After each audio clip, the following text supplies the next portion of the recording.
Hello नमस्कार. तर मी आज बनवणार आहे उरलेले शिळ्या भाकरींपासून उकडा. तर काही ठिकाणी याला चाकोलेही बोलतात. त्यासाठी ना भाकरीचे बारीक तुकडे करून टोमॅटो, कोथिंबीर, कांदा आणि शेंगदाणे, अद्रक, लसूण घेतले मी.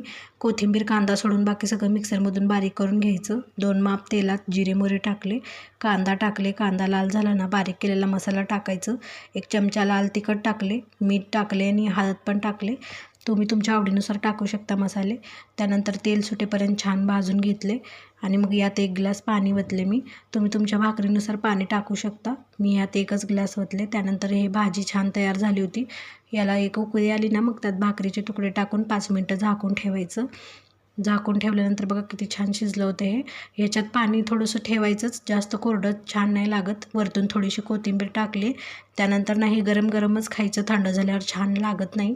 भाकरी टाकून देण्यापेक्षा एकदा नक्की ट्राय करा आणि व्हिडिओ आवडला असेल तर प्लीज माझ्या चॅनलला लाईक, शेअर आणि सबस्क्राईब करा. बाय.